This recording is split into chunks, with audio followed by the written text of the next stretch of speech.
Welcome to Pasadena Monthly. I'm your host, Justin Chapman. This month marks 4 years that this show has been on the air, and we haven't missed a month yet. Thank you so much for watching. Today, after taking a look at what's been going on in Pasadena this past month, we'll speak with our guest, André Coleman, Managing Editor of Pasadena Now. But before we get started, let's check out these Pasadena Media News Briefs. Pasadena Media presents a special Arroyo Now series, Rise from the Ashes, focusing on the businesses, individuals, and heroes who have directly and indirectly been affected by and/or have responded to the Eaton fire. This series sheds light on the impact of the fire and highlights the resilience of the Altadena and Pasadena communities in the face of adversity. The Eaton fire left lasting effects on residents, business owners, and first responders. Through personal stories and in-depth conversations, Rise from the Ashes provides a platform for those affected to share their experiences, reflections, and the challenges they faced in the aftermath. To preserve these important stories, Pasadena Media is offering 1-hour Tell Your Story filming sessions open to anyone who wishes to share their personal account of the Eaton fire. Selective recordings will be featured in the Arroyo Now series, ensuring these first-hand experiences reach a broader audience. Additionally, all recorded stories will be archived as part of a partnership with the Pasadena Museum of History. This initiative ensures that future generations will have access to authentic, first-hand narratives from those who lived through or were impacted by the fire, preserving these voices as a vital part of Pasadena's history. For more information, email studio@pasadenamedia.org. Let's turn next to our lightning round of news updates. 1. Budget season in the city of Pasadena is back again. The city manager's recommended fiscal year 2026 to 2030 capital improvement program budget allocates over $2.4 billion to infrastructure investments over the next 5 years, including 218 active projects and 14 new initiatives. $446 million in new appropriations across 119 projects are proposed for fiscal year 26. A joint meeting of the Finance Committee and City Council is scheduled for April 28th to review those proposed allocations. There will be a number of council and council committee meetings on the budget over the course of the next month. I encourage you to attend these meetings and advocate for the projects and issues that you would like to see included in the budget. People often ask me, how can we get the city to do this or that? Well, those things have to be funded first, and this is the time for residents to speak up about those projects that they want. 2.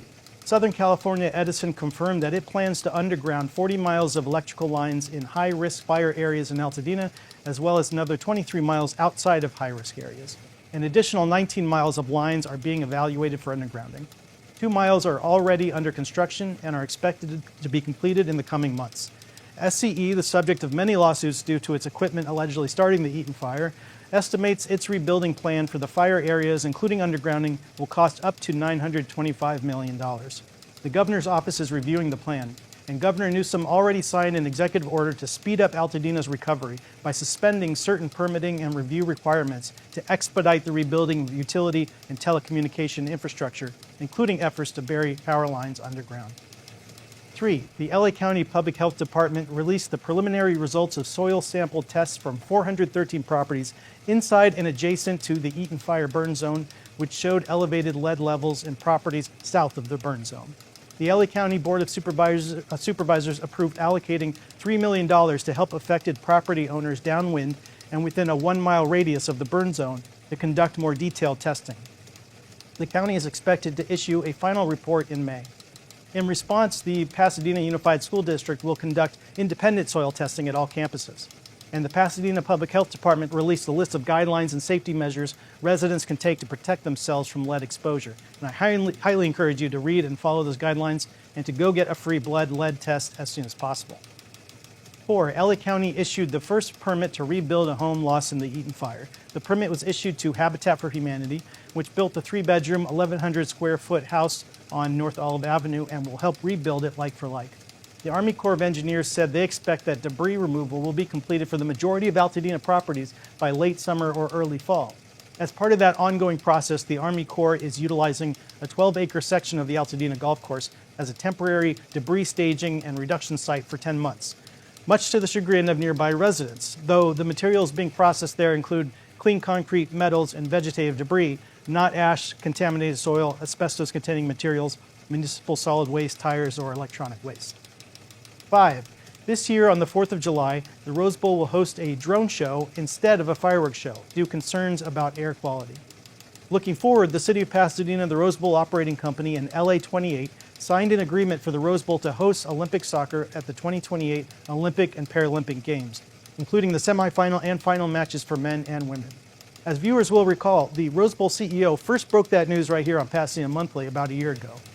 The Rose Bowl previously hosted track cycling in the 1932 Olympic Games and soccer in the 1984 Games. Officials are already planning for transportation, public safety, energy, and tourism issues, and will be watching when the Rose Bowl hosts several FIFA Club World Cup games in June. Pasadena City Council approved a modified conditional use permit for the Western Justice Center, allowing the organization to continue to host events such as weddings at the historic Maxwell House, which it manages on behalf of the city, but with strict limitations because of quality of life concerns by the building's immediate neighbors.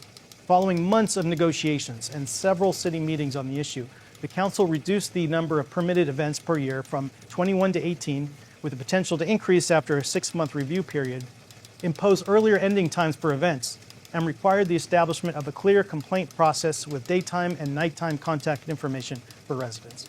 Without the revenue from these events, the Western Justice Center said they would be unlikely to be able to continue to manage the historic property for the city for much longer. 7, the city is asking community-based organizations to nominate people to fill 3 upcoming vacancies on the Community Police Oversight Commission. Applications must be submitted by 5:30 p.m. on Monday, May 12th, and must be endorsed by a community-based organization. Pasadena's new independent police auditor, Teresa Magula, will host a Spanish-language community meet and greet on May 6 at 5:30 p.m. at the Villa Park Community Center, 363 East Villa Street.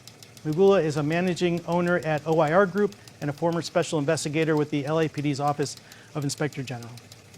And 2 Pasadena Police Department lieutenants, married couple Keith Gomez and Monica Cuellar, filed legal claims alleging discrimination, harassment, and inappropriate comments by the chief, and the city is reviewing the claims.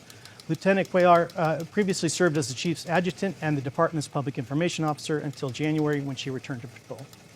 8, Councilmember Madison held his latest District 6 town hall last night, which focused on fire prevention post-January 7th and featured presentations from Pasadena Fire, Police, Parks, which manages brush clearance in the Arroyo, the new executive director of the One Arroyo Foundation, Daniel Rossman, who was a guest on the show last month, and Old Pasadena Management District President and CEO Steve Mulheim.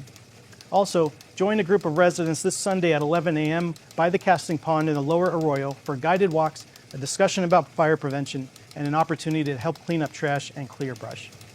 9, PUSD Board President Jennifer Hall Lee delivered her State of the Schools address, in which she detailed the district's response to the Eaton fire and lead contamination in soil, highlighted an 88% graduation rate and a 70% technical education career pathways completion rate, the district's dual language immersion programs in 4 languages, the student-led think tank initiative, and more. She also addressed the district's financial challenges, including $12 million in reductions for the 2025 to 26 school year due to declining enrollment and rising costs. And 10, the Pasadena Playhouse has purchased its historic Spanish colonial revival building for $9.5 million, 55 years after losing the campus in bankruptcy in 1970. Danny Feldman, the Pasadena's Playhouse's producing artistic director, who was a guest on this show, said the building, constructed in 1925, is, quote, finally back where it belongs, with the people who built it and believe in its future. Owning our historic campus unlocks endless possibilities for what Pasadena Playhouse can be in its second century, end quote. Let's welcome our guest, André Coleman, managing editor of Pasadena Now. Thanks so much for coming on the show. Justin, it's good to see you again, man. Good to see you. Good to have you back in the studio. André previously served as deputy editor of Pasadena Weekly, staff reporter at Pasadena Star News, and co-host of News Wrap here on Pasadena Media. He also wrote and directed the movie Milestone and the audio series Blackbirds, and wrote 2 books, A Liar's Tale and Blackbirds Volume 1. So, André, so good to see you. It's good to see you, man. It's been too long. We've been through a lot the past few months, both obviously impacted by the Eaton fire, lost our homes. Tell us your story. How are you doing? Are you rebuilding? What does your future and Altadena's future look like? You know what? They couldn't stop me from rebuilding. If I had to go up there with just a case of bricks and do it brick by brick, Yeah. absolutely I would rebuild. I mean, as you know, my family moved out in 1969, and Colemans will continue to be there, or descendants of Colemans. But one way or another, we will have a home on that space. So it's just a matter of time at this point. How you doing emotionally and professionally? Has it impacted your job? The best thing I did was go back to work 3 days later. And I didn't want to go back to work 3 days later. But that was the best thing for me because I got tired of just kind of sitting around staring at the ceiling. I got tired of the anger. I got tired of the tears. And it just finally came down to staying off work does not rebuild the house. You know, I needed to do something. I needed to occupy my time. I needed to get some of that emotion out. So it was weird covering a story that this time directly impacted me. And as you and I both were trained, you don't do that kind of thing. But this time I said I was doing it. And so the city needed information, people in Altadena and people in Pasadena. It's my job to make sure they get that information, as it's yours. And we did that. And I think we did an exceptional job along with Pasadena Media, which I really think came into its own at that point. Yeah, absolutely. And just you got to do something with your time, or you just wallow in the feelings. And yeah, you know what? Life goes forward, or it stops. And I don't want my life to stop. You know, I have the memories. The memories are not going away. I can put more pictures on the wall in the next house. But to just sit around and not do anything didn't feel healthy in an unhealthy situation. It was just making things worse. It took a good maybe month before I could lay down at night and not smell smoke. I mean, I was really in my head. A couple of times that maybe the smell of smoke was so strong that a couple of times, maybe about 2 a.m., I went outside and stared at the mountain in Fontana, looking for the fire that was headed towards us there. My sister finally told me, there is no fire, and that doesn't go away until you tell yourself. And you really know there is no fire. So I just finally got to, there is no fire. And that smell went away, but still it took some time to really kind of move forward from the event. And that was getting the plans done, preparing for the rebuild. Now all I see in this, it's still a sad event, but I see opportunity more than anything else. The opportunity now to build the house that I want to build, which will be a tribute to the former house. But when am I going to get to build a house in my lifetime? So I'm enjoying that part of it. And an opportunity for the town, too. We were both in Pasadena Media special, Arroyo Now, Rise from the Ashes.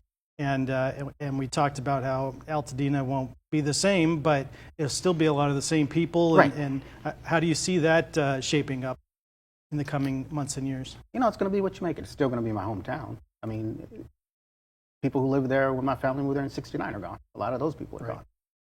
So whatever it is, I mean, I'm not trying to control that part of it. I mean, I know a lot of people are, you know, having these battles, save Altadena and rah, rah, rah. And nobody move. I'm not doing that part. I'm rebuilding my house. After that, whatever Altadena is, that's what Altadena is going to be, and I'll be part of it. So it's going to be fine for me because you're going to be there and I'm going to be there. And a lot of my neighbors are coming back. A lot of the people I'm close to and I love are coming back. So that's going to be a great thing. I was thinking, I really wish Kevin Urich was here to cover this fire. I mean, just what he would make of this story. God. I mean, former editor of Pasadena Weekly when we were both there.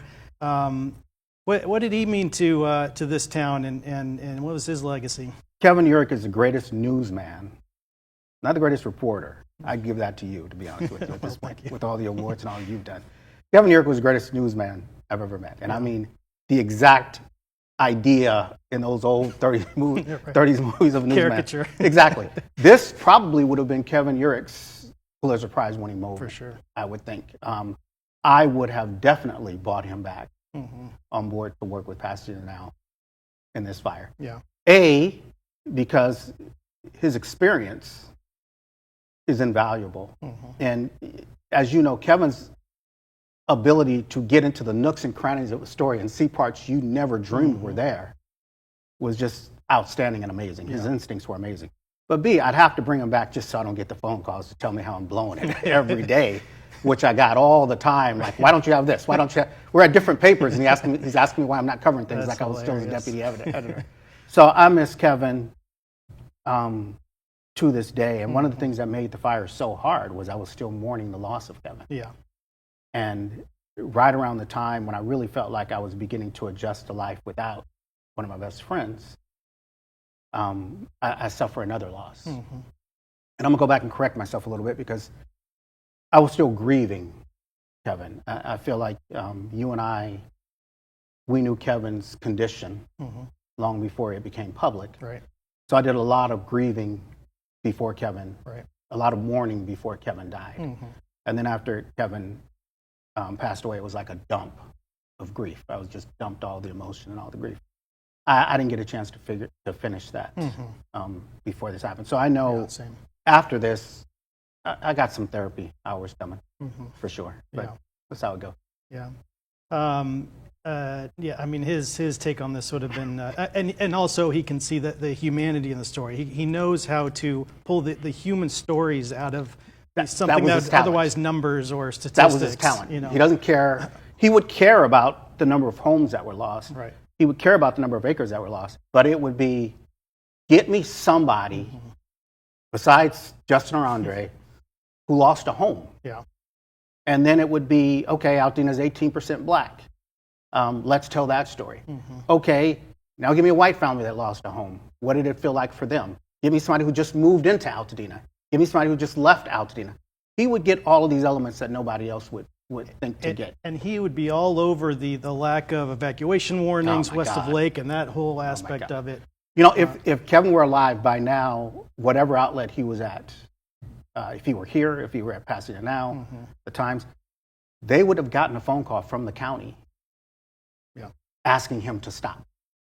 And we've both seen Kevin get those phone calls because he just pushed us to keep going and keep going because something was not right.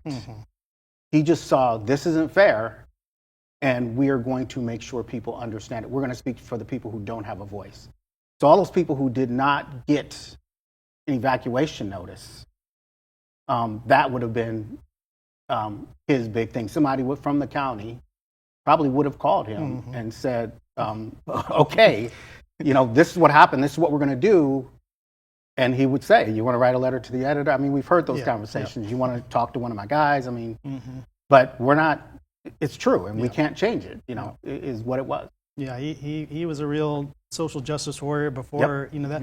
And you know, that also brings up, you know, the changing media landscape in Pasadena. Obviously, what happened with the Weekly, and out of town company bought it, started firing everybody, changing the editorial tone of the paper, and it's now nothing like what it used to be, an investigative, award-winning paper.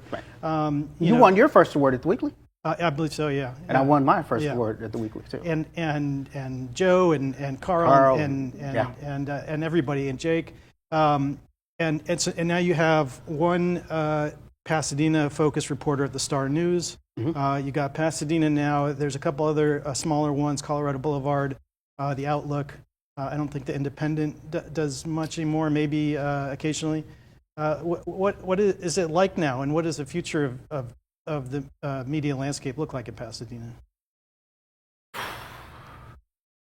It's grim right now, probably for everybody else. There was a time when you first, probably right around the time you first got into this business, when the Star News was still really, really strong, the Weekly was really strong, and Pasadena Now was on its way up. When you had three, and the Times always tried to come into Pasadena, you had three and a half outlets really doing things, but each one doing it different. Yeah. The Weekly doing news feature. Kind of thing. I'm going to jump back to Kevin for a second. I just thought about something else, and this qualifies this. Talk about the social justice part. So I couldn't get into Altadena for a month after the fire. At the old Weekly, they would have opened up Altadena probably the day the fires were out, because of all the yelling and screaming that would have come out of the Weekly alone. And the other papers would have, I mean, that would have been a major story on its own right, Yeah, a right. cover story. I can't go home. And we could just see somebody on the cover of the weekly, when do I get to go home? That kind of thing. With the soldiers and the Humvees, right? With the soldiers and the Humvees, exactly. We don't have that kind of reporting anymore. I mean, Pasadena Now, as good as it is, and I'm not criticizing it, we're minute to minute. So doing 1,000 words, that takes a lot of minutes, doing it effectively. Yeah. Every now and then I get to do it, which is great. But to do it how it needs to be done, like the weekly did it. Well, they had the whole week to. The whole week. I mean, they did break stories all the time. Oh, yeah, because you remember the attitude at the they had weekly. the No time, matter yeah. what was going on, it's ours on Thursday. Right. No matter how long everybody else has had it for a week, come Thursday, we're out reporting everybody, and then you've got to take it back from us after that. We don't have that kind of thing anymore, Right. but the city desperately needs it. Now, accidentally and on purpose, I don't pick up the weekly anymore at all because on purpose, when I was done, I was done. Right. But accidentally, when I came to Pasadena Now, COVID happened almost immediately. So even getting out to get it, A, became a little more challenging. Yeah. And B, minute to minute, I was figuring out how to cover a pandemic. So by the time that ended, I think you and I had a conversation one day when I went, I forgot There's also about the weekly. way fewer racks around, And fewer there's- places to pick it Yes, up. and exactly. In Altadena, that was Webster's, Right. I'm not in Altadena right now. I'm in Fontana, so even then, I don't have a chance to pick up the Star News or the Weekly. Star News has one reporter, and that's kind of been, over time, a rotating reporter. Somebody comes in, does it for a couple of years, and then somebody else comes in. It takes time to get a foothold and develop the relationships to cover this town effectively. I really wish this was not kind of epidemic of every city, but a lot of cities are going through what we're going through on the media scene. Yeah. And now we need information more than ever. But there are less people doing this effectively every day. And I wish there were more. I really do wish there were more. Maybe we should create a Pasadena Press Club and start building up that community again. I would have no problem if we did that. Sit around, drink old fashions, and talk about how it should be. Like we're thirsting out of the third or somebody, right? And talk about how it should be. What are a couple of the big stories right now in the city that Pasadena Now is covering? Well, I'm going to tell you this. Budget hearings are always a big story. And now I know, you working with your boss, you understand that probably a little bit better now. Budget hearings are always, the budget's the lifeblood of the city. Yeah. I know a lot of people probably look at all the numbers and they're thinking dollars and cents. But, there's always things to look at there. What does PWP get? Water and power. The city's always trying to reduce its homeless population. So you talk about the vouchers for housing and those kind of things. So, and now with the advent of the rental stabilization department, that's another thing to consider. So the budget, I think, is a big deal. There's stuff going on with the police chief, obviously, that has to be considered and looked at. The city council we used to be a city where a big issue came up every 4 months. Right. Now it seems like it's every month or every month and a half, there's a huge issue before the city council. Yeah. So those are the local issues that we would say Pasadena. But every national issue is a local issue in this town. Yeah. Immigration is a local issue. Yeah. All the funding, the funding freezes. Yeah. Overnight, this will be a local issue. The Pope just died. Pasadena has a big Catholic population. The Pope prayed for the victims of the fire. Again, all huge issues. So we could fill up a weekly, Pasadena Now, the Star News, every other outlet, and do your show tomorrow, and still not cover all of these stories because there aren't even enough reporters in town to cover all the stories. Things are falling through the cracks. That never be covered. One of the things I'm most proud about Pasadena Now, though, was when I got there, when I took the job, I sat down, I looked at it, and I looked at the weekly, and I looked at what the weekly used to be. And one of the things we always wanted the weekly to be was bigger. Well, I have unlimited space. But we always wanted to cover City Hall more effectively. So one of the things right off the bat, my very first thing was, okay, we're going to cover City Hall just to the bone, like every meeting, every agenda, everything.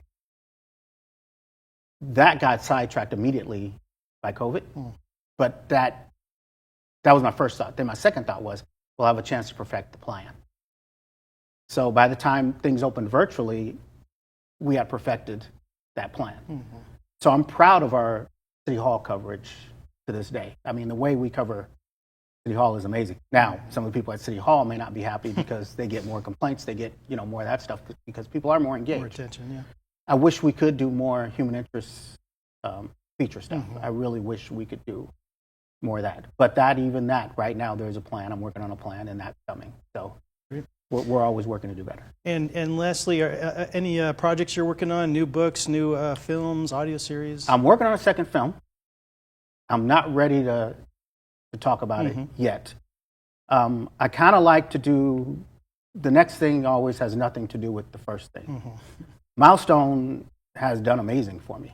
It has done absolutely amazing. I mean, the phone calls, the numbers are for this little film with no major studio behind it. Great. It's just the numbers I see every month. I'm like, how did that many people find this movie? As a matter of fact, it was just a showing of Milestone at DreamWorks awesome. In March, which was really cool, and then a discussion afterwards. So that was really, and that I just got an invitation out of the blue on that. So that was really nice. So those things have been great. Playing in this new playground, which you're familiar with, obviously, being a former child actor, has been really, really fun for me because now I create all the facts. I'm not married to, well, this person didn't say this. Right. Well, now, yes, they did because I just decided they did. So it's fun playing in this kind of creating world and then going, okay, what do I want to do with this? What message, what am I trying to say here? That's fun. I don't think I'm going to do any more books because I'm kind of like, did you see the Dylan movie, A Complete Unknown? No. I was just talking to somebody about it outside. After Dylan did The Times They Are A-Changin', everybody was screaming for him to sing it every time he got on stage. Oh, right. And he's like, I'm not singing that song the rest of my life. Yeah. So I feel like I got what I wanted out of both of my books.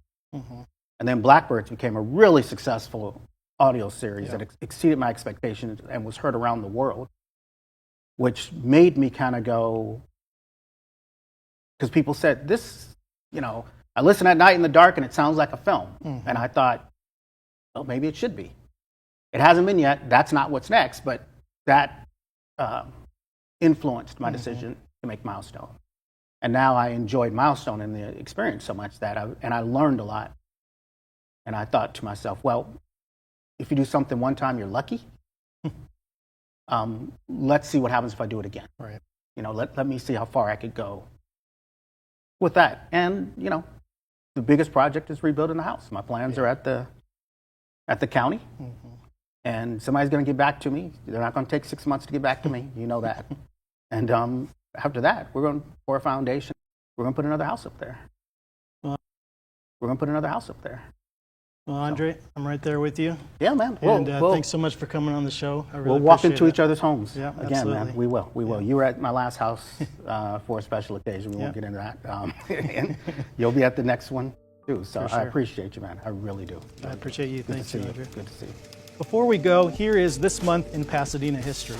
It was this month in 1892 when construction began on the Mount Lowe Railway. Spearheaded by Professor Thaddeus Lowe, who utilized hot air balloons in the Civil War and founded gas and ice companies and a bank, along with engineer David McPherson, the project allowed travelers to take electric trolley cars from Altadena Junction at the intersection of Lake Avenue and Calaveras Street, up to Rubio Canyon, and then funicular cars all the way up to Echo Mountain to a hotel, with breathtaking views along the way. Construction began on April 12, 1892, and the railway opened for business on July 4, 1893. In 1895, the railway was expanded up to the base of Mount Lowe, where the Alpine Tavern was located.